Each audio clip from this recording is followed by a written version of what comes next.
नमस्कार विद्यार्थी मित्र मैत्रिणींनो, केसागर पब्लिकेशनच्या केसागर करिअर अकॅडमी युट्यूब चॅनलवरती तुमचं पुन्हा एकदा स्वागत आहे। येणाऱ्या अपकमिंग राज्यसेवा पूर्व परीक्षा आणि संयुक्त पूर्व परीक्षेसाठी आपण इथं मोफत लेक्चर सिरीज कंडक्ट करत आहोत। केसागर पब्लिकेशन तर्फे अतिशय दर्जेदार अशा पुस्तकामधून आपण इथे काही डेमो सेशन्स देत आहोत। आणि लक्षात घ्या, आताची जी बदलती स्पर्धा परीक्षा पद्धती आहे तिथं तुम्हाला कोणतीही पुस्तकं वाचून आपला जो परीक्षेचा पॅटर्न आहे तो समजणं डिफिकल्ट आहे। सो इथं तुम्हाला खूप विचारपूर्वक अतिशय दर्जेदार अशी नामांकित लेखकांची पुस्तकं वापरावी लागतील। राज्यसेवा परीक्षा तर पूर्णपणे डिस्क्रिप्टिव्ह आहे, त्याच्यामुळे तिथे तुम्हाला अशी पुस्तकं वापरावी लागतील जी आन्सर रायटिंग साठी पण उपयोगी पडतील, ना की फक्त तुमच्या प्रिलियम पुरते वस्तुनिष्ठ प्रश्नासाठी। ठीक आहे, तर आपला जो जीएस पेपर 2 आहे आणि राज्यसेवा पूर्व परीक्षेला तुमचा पॉलिटी ऑफ इंडिया, ठीक आहे, ज्याला तुम्ही फक्त पॉलिटी म्हणता, तर हा जो सब्जेक्ट आहे हा सब्जेक्ट तुम्हाला प्री मेन्स दोन्ही मध्ये आहे। मेन्स मध्ये तुम्हाला आन्सर रायटिंग करायची आहे। तर इथं आता पूर्व परीक्षा देणारे विद्यार्थी आणि मुख्य परीक्षा देणारे 25चे विद्यार्थी दोन्हीसाठी हे लेक्चर्स उपयोगी राहतील। चॅनलवरती नवीन असाल चॅनलला सबस्क्राईब करा, बेल नोटिफिकेशन ऑन करा, म्हणजे लेक्चरच्या नोटिफिकेशन वेळेवर मिळतील। ठीक आहे, ओके। तर polity of India with special reference to Maharashtra आपल्या केसागर पब्लिकेशनचं एक पुस्तक आहे, जे की तुमच्या येणाऱ्या राज्यसेवा पूर्व परीक्षा आणि राज्यसेवा मुख्य परीक्षा दोन्ही परीक्षांसाठी तुम्हाला हे जे पुस्तक आहे ना, हे पुस्तक इथं उपयोगी पडणार आहे। लक्षात घ्या, तर हे पुस्तक आहे polity of India with special reference to Maharashtra. पुस्तक लिहिलेलं आहे VS क्षीरसागर सरांनी आणि हे पुस्तक तुम्हाला आन्सर रायटिंग साठी अतिशय उपयोगी पडणार आहे। लक्षात घ्या, तर पुस्तकामध्ये तुम्हाला UPSC MPSC पूर्व मुख्य आणि इतर सगळ्या स्पर्धा परीक्षांना आयुक्त सर्वसमावेशक संदर्भ लेखक क्षीरसागर सर, परंपरागत वर्णनात्मक परीक्षेसह वस्तुनिष्ठ प्रश्न पण याच्यामध्ये तुम्हाला प्रॅक्टिस साठी दिलेले आहेत, म्हणजे येणाऱ्या तुमच्या राज्यसेवेसाठी हे प्रश्न तुम्हाला उपयोगी पडतील। ठीक आहे, ओके, क्लिअर। तर पुस्तक कसं मागवायचं, लॉग इन रजिस्टर करा, कॅश ऑन डिलिव्हरीचा ऑप्शन नसतो, तुम्हाला पे करावं लागतं आणि 7 ते 8 दिवसामध्ये पुस्तक तुम्हाला मिळून जातं। डिस्क्रिप्शन बॉक्स मध्ये तुम्हाला पुस्तकाची लिंक मिळून जाईल। जवळजवळ 1,500 पेजेसचं हे पुस्तक आहे। पुस्तक मी तुम्हाला दाखवते, हे बघा, हे पुस्तक आहे polity of India with special reference to Maharashtra. अतिशय सुरेख अशी पुस्तकाची मांडणी आहे। आन्सर रायटिंग साठी देखील तुम्हाला हे पुस्तक उपयोगी पडणार आहे। तर हे पुस्तक राज्यसेवा देणाऱ्या विद्यार्थ्यांनी स्पेशली आन्सर रायटिंग साठी आतापासूनच वापरायला सुरुवात करा। तर याच पुस्तकामधून काही डेमो सेशन्स मी इथे घेणार आहे। सेशन स्टार्ट करण्याच्या आधी जर तुम्ही चॅनलवरती नवीन असाल चॅनलला सबस्क्राईब करा, बेल नोटिफिकेशन ऑन करा, म्हणजे आपल्या ज्या लेक्चरच्या नोटिफिकेशन येणार आहेत त्या तुम्हाला वेळेवर मिळून जातील। ठीक आहे, ओके, चला। तर सिलेबस मधला जो पहिला चॅप्टर आहे जो ब्रिटिश सत्तेशी रिलेटेड आहे तो थोडासा मी स्किप केलेला आहे, तुम्ही वाचून घ्या।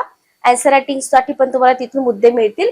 पण आपल्या सिलेबस मध्ये जो तुम्हाला टॉपिक दिलेला आहे, पहिलाच सिलेबस मधला पहिला टॉपिक राज्यघटनेची ऐतिहासिक पार्श्वभूमी, हा टॉपिक तुम्हाला या पुस्तकामध्ये खूप सुंदर दिलेला आहे। लक्षात घ्या, राज्यघटनेची ऐतिहासिक पार्श्वभूमी, आणि याच्यामधून तुम्हाला प्रिलियमला तर क्वेश्चन येतातच येतात, मेन्सला सुद्धा क्वेश्चन येणार आहेत। ओके, तर याच्यामध्ये आता बघा, डायरेक्ट मी इथं स्टार्ट करते।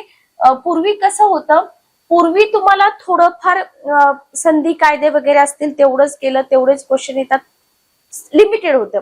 पण आता तसं नाहीये। आता फॉर एक्झाम्पल बघा, राज्यघटनेची ऐतिहासिक पार्श्वभूमी, याच्यामध्ये सरांनी हा टॉपिक स्टार्ट करताना बघा काय सांगितलंय, कोणताही देश असू द्या, आपण बघतो की जगामध्ये जेवढे देश आहे प्रत्येक देशाला राज्यघटना आहे, बरोबर। काही देशांची लिखित आहे, काही देशांची अलिखित आहे, पण कोणत्याही देशाची तुम्ही राज्यघटना घ्या, त्या राज्यघटनेला त्या देशाच्या ऐतिहासिक विकासामधूनच जावं लागतं की नाही, लक्षात येते। एकदमच बनते का राज्यघटना? नाही। सो कोणत्याही देशाची राज्यघटना त्या देशाच्या ऐतिहासिक विकासामधूनच निर्माण होत असते। हे एक सेंटेन्स जे आहे ना, हे सेंटेन्स तुम्ही व्यवस्थित लक्षातच ठेवा, कारण या टॉपिक मधून जर क्वेश्चन आला तर काही सेंटेन्स तुमचे प्रिपेअर असले पाहिजेत इंट्रोडक्शन साठी वगैरे, बरोबर। तर कोणत्याही देशाची राज्यघटना असू द्या, तर ती त्या ऐतिहासिक विकासामधून निर्माण होत असते. आता आपल्या देशाची राज्यघटना जर तुम्ही बघितली तर इथे जी डेट तुम्हाला दिली आहे 26 नोव्हेंबर 1949. आता याच्यामध्ये ऐतिहासिक पार्श्वभूमीमध्ये तुम्हाला डेट खूप येतील, ठीक आहे. आणि या डेट वरती राज्यसेवा पूर्व परीक्षेला तुम्हाला क्वेश्चन विचारले जातात की 26 नोव्हेंबर 1949 रोजी काय झालं, स्वतंत्र भारताच्या घटना समितीनं भारतीय राज्यघटनेचा स्वीकार केला. तुम्हाला राज्यघटनेचा स्वीकार कधी केला या डेट वरती तुम्हाला क्वेश्चन विचारला जातो. इव्हन पूर्वी पण क्वेश्चन विचारलेले आहेत, लक्षात घ्या. आता या घटनेवरही भारताच्या आधुनिक इतिहासाचा परिणाम अपरिहार्यपणे घडून आला आहे. म्हणून तुम्हाला सांगितलं जातं की जे आपण रेग्युलेटिंग ऍक्ट अभ्यासतो, जे आपण संधी कायदे अभ्यासतो, ते हिस्ट्रीमध्ये पण ओव्हरलॅप होतात, बरोबर. पण आपण इतक्या दिवस असा विचार केला होता का? विद्यार्थी काय करतात, सिलेबस म्हणजे लिंक करत नाहीत, लक्षात घ्या. आता तुम्ही म्हणताय की हा सिलेबस हिस्ट्रीमध्ये पण आहे, हा सिलेबस पॉलिटीमध्ये पण आहे. मग पॉलिटीमध्ये का आहे हे सुद्धा आपल्याला माहित असलं पाहिजे, बरोबर. रिझन काय आहे की कोणत्याही देशाची राज्यघटना जी असते तिला देशाच्या ऐतिहासिक विकासामधूनच जावं लागतं. म्हणून आपण इथं बघतोय की आपली जी घटना आहे, भारताची जी घटना आहे, त्या घटनेवरती आधुनिक इतिहासाचा म्हणजे मॉडर्न इंडियन हिस्ट्रीचा जो परिणाम आहे तो इथं घडून आलेला आहे. तर हे कंटेंट तुम्हाला कशासाठी उपयोगी पडेल, इंट्रोसाठी उपयोगी पडेल. म्हणजे या टॉपिक वरती कोणताही क्वेश्चन तुम्हाला मेन्स मध्ये आला तर तुम्हाला इंट्रोसाठी ते उपयोगी पडेल आणि प्रिलियम साठी तुम्हाला डेट वरती क्वेश्चन असू शकतो. ओके, नेक्स्ट बघा, आपली जी राज्यघटना आहे, आपली राज्यघटना अस्तित्वात येण्यापूर्वी जवळजवळ 150 वर्ष आपण इंग्रजांच्या गुलामगिरीमध्ये होतो. हे काय आपण स्कूल टाइम पासून आपण हिस्ट्री अभ्यासतोय, बरोबर. ब्रिटिशांच्या या राजवटीचा, त्यांनी केलेल्या कायद्यांचा, सुधारणांचा, त्यांच्या संकल्पनांचा प्रभाव आपल्या राज्यघटनेवरती पडणारच, लक्षात घ्या. 150 वर्ष ब्रिटिशांनी भारतावरती राज्य केले. त्यांचे जे कायदे होते, त्यांच्या संकल्पना होत्या, त्यांचे जे रूल्स होते, बरोबर, त्यांनी केलेल्या काही सुधारणा होत्या, तर त्याचा प्रभाव आपल्या राज्यघटनेवरती आपल्याला दिसून येतो. आणि म्हणूनच आपण म्हणतो की घटनेचा खूप मोठा भाग जो आहे ना तो ब्रिटिशांच्या एका कायद्यातून घेतलेला आहे. कायदा कितीचा आहे मला कमेंट बॉक्स मध्ये सांगा, ठीक आहे. ओके, आणि काही अंशी लक्षात घ्या, ब्रिटिश राजवटीचा वारसा घेऊनच आपली जी राज्यघटना आहे ती जन्माला आलेली आहे. आणि या इतिहासाचा सूत्र रूपाने थोडक्यात मागोवा घेणं म्हणजे ऐतिहासिक पार्श्वभूमी. लक्षात आलं? टॉपिकचं नाव बघा आणि इंट्रो बघा. टॉपिकचं नाव आहे राज्यघटनेची ऐतिहासिक पार्श्वभूमी. आता जो भाग मी तुम्हाला एक्सप्लेन केला तो तुम्हाला इंट्रो साठी, म्हणजे तुम्ही काय करा, तुम्ही मेन्स देत असाल 2025 ची, तुम्ही राज्यसेवा प्रिलियम देत असाल 2026 ची, दोन्ही विद्यार्थी तुम्ही एक टॉपिक करा किंवा ब्लँक तुमच्या जे पेजेस मिळतात त्याच्यावरती तुम्ही नोट्स बनवा. तर त्या टॉपिक मध्ये त्या टॉपिकशी रिलेटेड कोणताही क्वेश्चन येऊ द्या, एक इंट्रो तुम्ही तयारच ठेवा, बरोबर. त्या टॉपिकचा एक इंट्रो आपण इथं तयार ठेवायचा. आता आपण इथं काय बोललो की 150 वर्ष इंग्रजांनी आपल्या भारतावरती राज्य केलं. सो इंग्रजांच्या या 150 वर्षाचा जो इतिहास आहे ना, त्या इतिहासाचा आपल्याला थोडा अभ्यास करावा लागेल. कारण का आपण काय बोलतो की बाबा त्या घटनेवरती खूप मोठा प्रभाव पडलेला असतो, बरोबर. लक्षात आलं?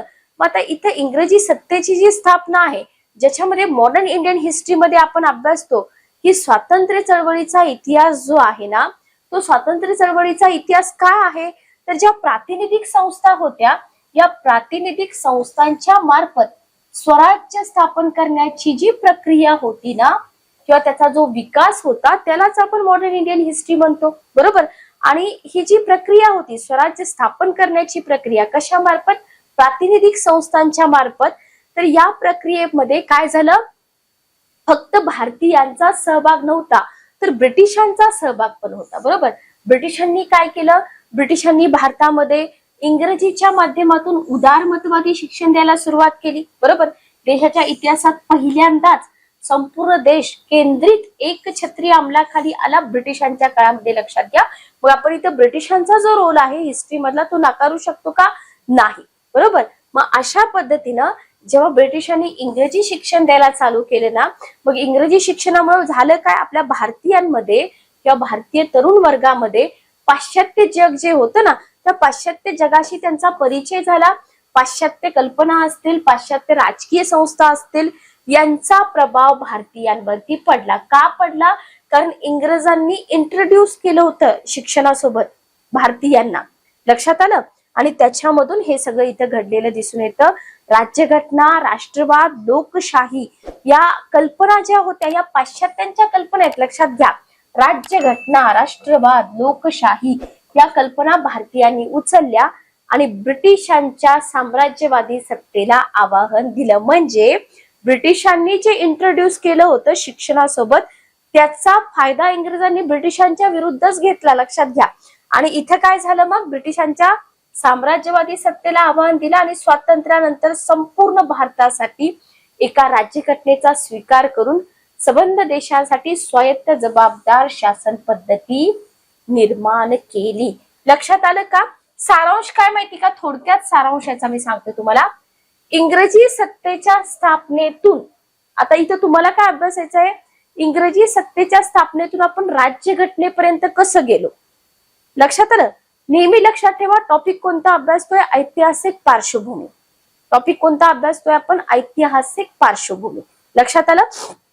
तर अशा पद्धतीने इथं आपण इथपर्यंत पोहोचलेलो दिसतो. त्याच्यानंतर काय झालं माहिती का? त्याच्यानंतर आपल्याला अगेन आपल्या टॉपिकशी चिटकूनच राहायचं आहे की ब्रिटिशांचं जेव्हा आगमन झालं होतं, ब्रिटिश लोक सुरुवातीला व्यापार करण्यासाठी आले होते, बरोबर. दर्यावर्दी ब्रिटिशांचं 17व्या शतकामध्ये आगमन झालं. त्याच्यानंतर मोगल साम्राज्य विघटन झालं, बरोबर. मोगल साम्राज्याचं जेव्हा विघटन झालं तेव्हा खूप मोठी राजकीय अस्थिरता होती भारतामध्ये आणि त्याचा फायदा कोणी घेतला? ब्रिटिशांनी घेतला. ओके. आणि मग पुढे प्लासीची लढाई होते.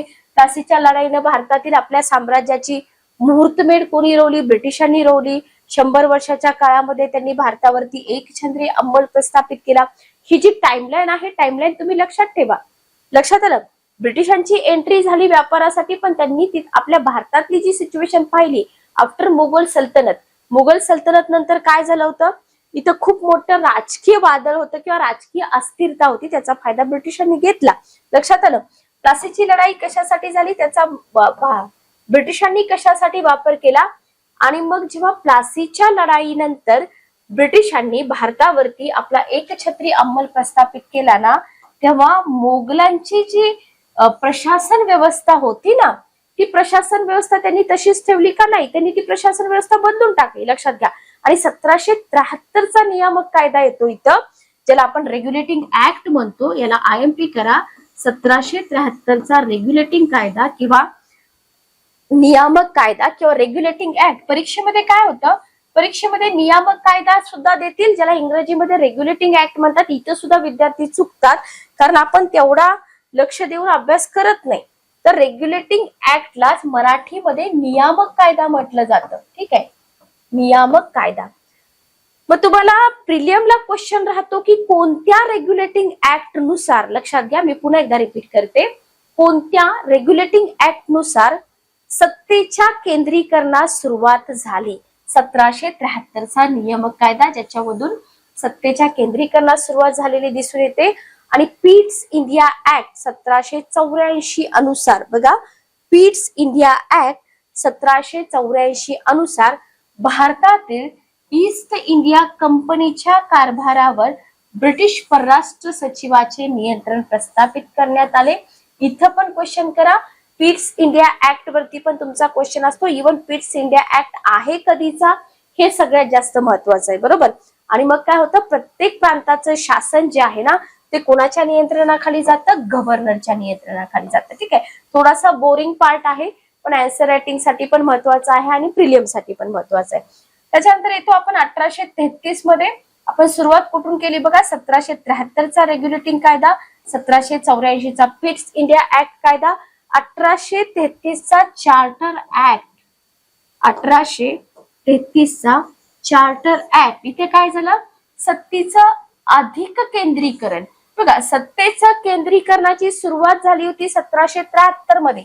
लक्षात ठेवा बरं का, 1773 मध्ये. 1833 मध्ये काय झालं? अधिक केंद्रीकरण झालं. लक्षात आलं?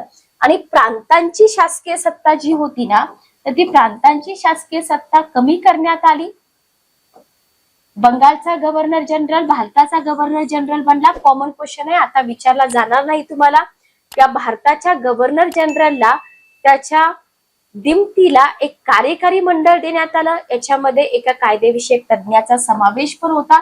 हे सगळं आपण कशाबद्दल बघतोय? 1833च्या चार्टर ऍक्ट बद्दल बघतोय, बरोबर. आणि ब्रिटिश व्याप्त भारताच्या संदर्भात गव्हर्नर जनरलला सगळे नागरी आणि लष्करी अधिकार प्राप्त झाले. सगळे नागरी आणि लष्करी अधिकार प्राप्त झाले. ठीक आहे. 1853च्या कायद्यानुसार काय झालं पुढं? उपरोक्त कार्यकारी मंडळामध्ये 6 कायदे तज्ञ. बघा, 1833ला फक्त एक कायदे तज्ञ होता. डिफरन्स तुम्ही समजून घ्या. आणि 1853च्या कायद्यामध्ये 6 कायदे तज्ञांचा समावेश झाला. आणि कार्यकारिणी विधिमंडळ यांच्या कामांच्या फारकतीला सुरुवात कोणत्या कायद्यापासून झाली? 1853च्याच कायद्यापासून झाली. म्हणजे कायदे अभ्यासायचे म्हणजे तुटक नाही अभ्यासायचे. सगळे कायदे एकत्रित करून एका कायद्यानंतर दुसऱ्या कायद्यामध्ये काय बदल झाला हे अभ्यासणं महत्वाचं आहे. आणि दोन्ही कामामध्ये काय झालं? मध्यवर्ती सत्तेचं प्राबल्य निर्माण झालं. भारतामध्ये केंद्र सत्ता प्रबळ होण्याच्या प्रक्रियेस इथूनच सुरुवात झाली आणि ती कमी अधिक प्रमाणामध्ये आजही चालू आहे. आता लक्षात घ्या, क्वेश्चन कसे बनतात बघा. आता हे सगळं तुम्ही प्रिलियमला पण अभ्यासात होतात, बरोबर. राज्यसेवा मेन्सला काय विचारतील की भारतामध्ये केंद्र सत्ता प्रबळ होण्याच्या प्रक्रियेस ब्रिटिश काळापासून कशा पद्धतीने सुरुवात झाली आणि ती आजही कमी अधिक प्रमाणामध्ये चालू आहे, चर्चा करा. ठीक आहे. क्वेश्चन बघा, सारांश जो शेवटचं सेंटेन्स निघतं की नाही सारांश म्हणून, तर त्या शेवटच्या सेंटेन्स वरती क्वेश्चन बनतो. स्ट्रेट फॉरवर्ड इझी क्वेश्चन शक्यतो तर विचारत नाहीत. लक्षात आलं तुमच्या? मेन थीम काय आहे याची की केंद्र सत्ता कशी प्रबळ होत गेली. Okay, clear. आणि म्हणूनच अशी पुस्तकं तुम्ही प्रिलियम पासून अभ्यासली पाहिजेत.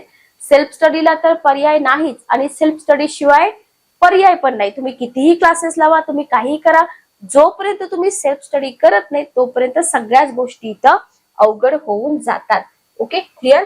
नेक्स्ट बघा. नेक्स्ट आता इथं आपण काय बघितलं? आपण इथं बघितलं भारतामध्ये केंद्र सत्ता प्रबळ कशी होत गेली. याच्यानंतर तुम्हाला रेग्युलेटिंग ऍक्ट डिटेलमध्ये अभ्यासायचा आहे. सनदी कायदे डिटेलमध्ये अभ्यासायचे. ठीक आहे.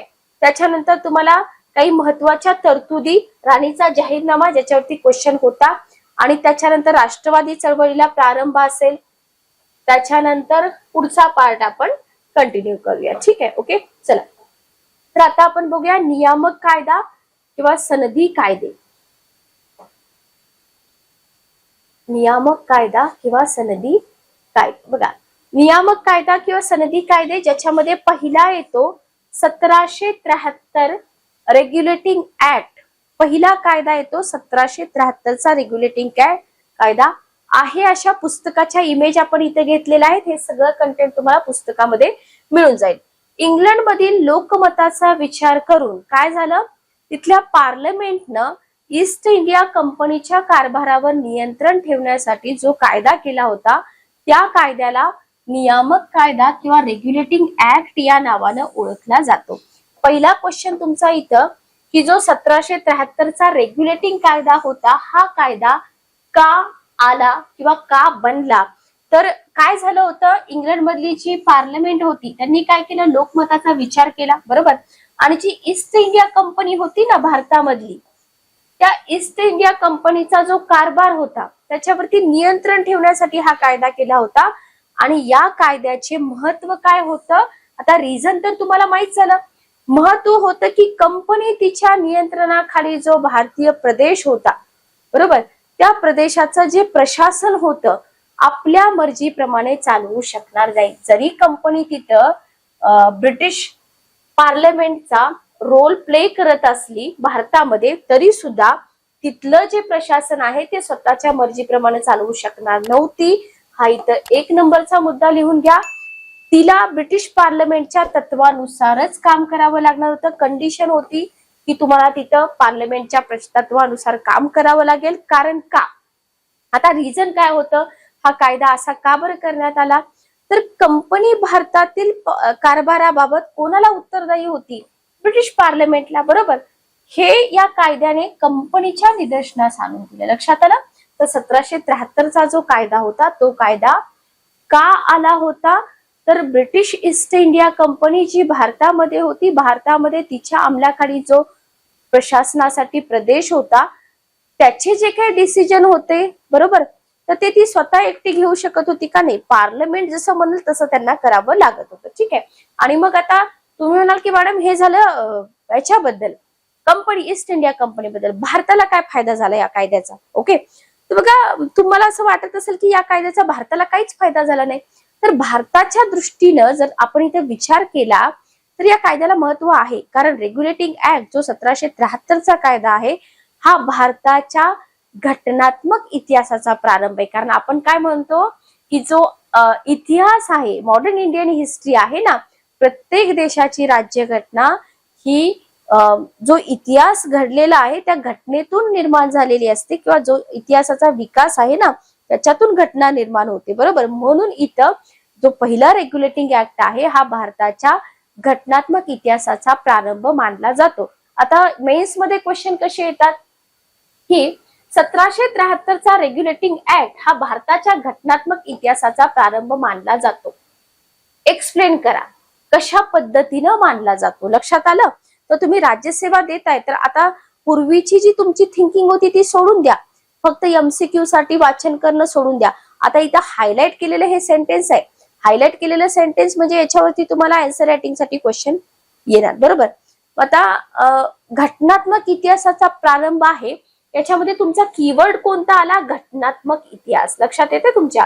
तर इथं तुमचा कीवर्ड काय आला? घटनात्मक इतिहास. आणि याला धरूनच तुम्हाला तुमचं आन्सर रायटिंग करावं लागतं. बरोबर.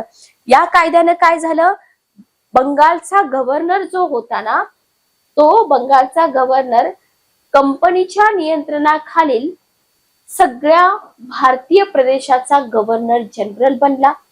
ओके. लॉर्ड वॉरन हेस्टिंग बंगालचा पहिला गव्हर्नर जनरल ठरला.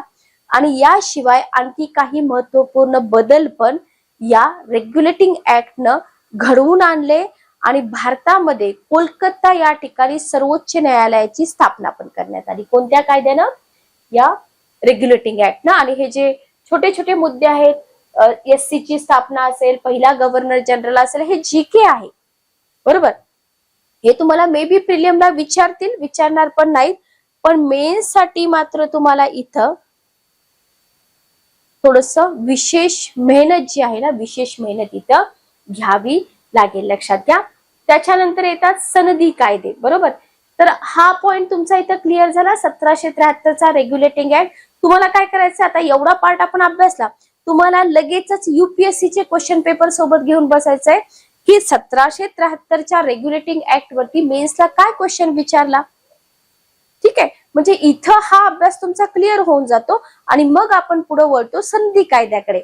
आता सनदी कायदे जे आहेत ना, तर पुढचा जो काळ होता म्हणजे रेग्युलेटिंग ऍक्टच्या नंतरचा काळ, मग या काळामध्ये कंपनीच्या कारभारावरील पार्लमेंटचं नियंत्रण 1773 पासून स्टार्ट झालं आणि त्याच्यानंतर वाढत गेलं नियंत्रण. ठीक आहे. मग रेग्युलेटिंग ऍक्ट मध्ये काय तरतूद होती की दर 20 वर्षांनी टाइम पिरियड लक्षात ठेवा, दर 20 वर्षांनी कंपनीच्या कारभाराची काय करायची, इथं रिचेकिंग, फेर तपासणी करायची आणि तिला नवी सनद देण्यात यावी. आणि त्याच्यानुसारच, म्हणजे विद्यार्थ्यांना हे लक्षात येत नाही की बाबा 1793, 1813, 1833 आणि 1853 हे चार्टर ऍक्ट का इंट्रोड्यूस केले ब्रिटिश पार्लमेंटने?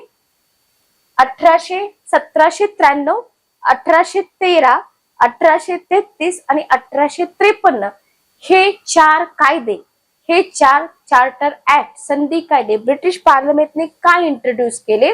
तर रिझन आहे की बाबा रेग्युलेटिंग ऍक्ट जो होता, पहिला ऍक्ट ज्याला आपण सुरुवात म्हणतो, त्याच्यामध्ये एक तरतूद होती की दर 20 वर्षांनी कंपनीच्या कारभाराची फेर तपासणी करायची, तिला नवी सनद द्यायची. बरोबर. म्हणून इथं हे चार्टर ऍक्ट आपल्याला संमत केलेले दिसून येतात. तर चार्टर ऍक्टची पार्श्वभूमी समजून घ्या, चार्टर ऍक्ट म्हणजे काय ते समजून घ्या. आणि हे जे चार्टर ऍक्ट होते, ज्याला मराठीमध्ये संधी कायदे म्हणतात, प्रत्येक कायद्यान्वये काय करण्यात आलं, कंपनीवरती नवीन नवीन निर्बंध. कारण का, पार्लमेंटचं नियंत्रण उत्तरोत्तर वाढत गेलं म्हणजे निर्बंध वाढत गेले, बरोबर. आणि निर्बंध घालण्यात आले आणि अशा प्रकारे कंपनी जी होती भारतातील कारभाराबाबत उत्तरोत्तर अधिकच ब्रिटिश पार्लमेंटला जबाबदार होत गेली. लक्षात आलं? तर समजून घ्या, आतापर्यंत तुम्ही मॉडर्न इंडियन हिस्ट्रीमध्ये वाचला असेल, पॉलिटीमध्ये वाचला असेल, पण आज जे तुम्ही अभ्यासताय वेगळ्या पद्धतीने अभ्यासताय. कारण का, तुम्ही मेन्स पॉइंट ऑफ व्ह्यू न अभ्यासताय. लक्षात आलं? तर सनदी कायदे म्हणजे काय, कसा त्यांचा उदय झाला हे इथं अभ्यासणं महत्वाचं आहे. क्लिअर? तर याच्यामध्ये तुम्हाला हे सगळे कायदे अभ्यासाच्या अगोदर तुम्हाला इथं एक पिट्स इंडिया ऍक्ट अभ्यासावा लागतो. ठीक आहे. आता तुम्ही म्हणाल की मॅडम हे मध्येच का बरं पिट्स इंडिया ऍक्ट अभ्यासावं लागेल आम्हाला? तर रेग्युलेटिंग ऍक्ट जो होता ना, रेग्युलेटिंग ऍक्ट, तर त्या रेग्युलेटिंग ऍक्ट मध्ये काही ड्रॉबॅक्स होते, काही दोष होते, बरोबर. आता एखादा कायदा आपण इंट्रोड्यूस केलाय, त्याच्यामध्ये दोष आहेत, तर पुढच्या कायद्यामध्ये ते दोष निवारण करणं हे काम आहे. म्हणून ब्रिटिश पार्लमेंटने काय केलं की रेग्युलेटिंग ऍक्ट मध्ये जे काही दोष राहून गेले होते ते दोष दूर करण्यासाठी इथं 1784 मध्ये एक कायदा संमत केला, ज्याला म्हटलं गेलं पिट्स इंडिया ऍक्ट. आणि संधी कायद्यांनी घडवून आणलेले काही महत्वाचे बदल इथं तुम्हाला अभ्यासायचे आहेत. Okay, clear? समजते का बघा? ठीक आहे. पिट्स इंडिया ऍक्ट 1784 आणि 1793 पासूनचे संधी कायदे तुम्हाला वेगळे अभ्यासायचे. क्लिअर? चला बघा, तर 4 संधी कायदे आपण अभ्यासतोय, बरोबर. त्याच्यापैकी पहिला संधी कायदा जो आहे 1793. प्रत्येक वेळेस संधी कायदा अभ्यासताना एकच गोष्ट डोक्यात ठेवायची की सनदी कायदा ब्रिटिश पार्लमेंटचं ब्रिटिश ईस्ट इंडियावरती नियंत्रण वाढवण्यासाठीच हा कायदा बनवला होता. निर्बंध उत्तरोत्तर वाढवण्यासाठीच हे कायदे बनवले होते. म्हणजे तुमच्या each and every point easily लक्षात जाईल. तर हा जो कायदा होता 1793चा, या कायद्याने काय झालं, गव्हर्नर जनरल जो होता त्या गव्हर्नर जनरलच्या मुंबई आणि मद्रास प्रांतावरती जे अधिकार होते ना, त्या अधिकारामध्ये वाढ करण्यात आली. लक्षात घ्या, काय केलं, वाढ करण्यात आली आणि इथं त्याला आपल्या कार्यकारी मंडळाच्या निर्णयांचं उल्लंघन करण्याचा अधिकार देण्यात आला. आता हा जो गव्हर्नर जनरल आहे हा पार्लमेंटचा खूप जवळचा माणूस, बरोबर, ब्रिटिश पार्लमेंटचा. म्हणजे इनडायरेक्टली इथं जास्त वर्चस्व कोणाचं दिसून आलं, ब्रिटिश पार्लमेंटचं, बरोबर. कोणा थ्रू? ब्रिटिश पार्लमेंटचं वर्चस्व गव्हर्नर थ्रू, बरोबर. त्याच्यानंतर तो 1813चा कायदा, 1813चा सनदी कायदा. या कायद्याने काय केलं, ईस्ट इंडिया कंपनीची भारतातील जी व्यापारी मक्तेदारी होती, चहाचा व्यापार अपवाद, ठीक आहे, पूर्ण संपुष्टात आणली. ओके. त्याच्यानंतर तो 1833चा कायदा. या कायद्याने काय झालं, गव्हर्नर जनरलना कंपनीच्या ताब्यातील सगळ्या भारतीय प्रदेशाचं नियंत्रण ठेवण्याचा अधिकार दिला. ओके. कायदे करण्याचा अधिकार फक्त गव्हर्नर जनरल आणि त्यांच्या कार्यकारी मंडळालाच दिला. म्हणजे काय, इथं मध्यवर्ती सरकार जे होतं ना, तर इथं सत्तेचं केंद्रीकरण झालं. आणि या कायद्यान्वये ईस्ट इंडिया कंपनीची भारतातील व्यापारी म्हणजे ईस्ट इंडिया कंपनीकडे काही राईट्सच राहिले नाहीत. लक्षात घ्या, म्हणजे व्यापारी मक्तेदारी इथं संपुष्टातच आली आणि भारताचा पहिला गव्हर्नर जनरल होण्याचा मान ठरला विल्यम बेंटिंगला. ओके. हा झाला 1833चा कायदा. आणि त्याच्यानंतर तो 1853चा कायदा. तर इथं 53च्या कायद्याने शासन व्यवस्थेत कायदे मंडळ, कार्यकारी मंडळ, फारकत सगळ्यात महत्वाचा मुद्दा, कायदे करण्यासाठी गव्हर्नर जनरल, कार्यकारी मंडळ, 7 सदस्य स्वतंत्र मंडळ बोलवण्यात यावे अशी तरतूद इथं करण्यात आली. आणि अशा पद्धतीनं इथं या टॉपिक मधला पहिला पार्ट आपला कव्हर होतो. त्याच्यानंतर पुढचा पार्ट जो आहे 1857चा सत्ता बदल, हा आपण नेक्स्ट पार्ट मध्ये अभ्यासूया. तर हे जे पुस्तक आहे, पुस्तक नक्की अभ्यासा.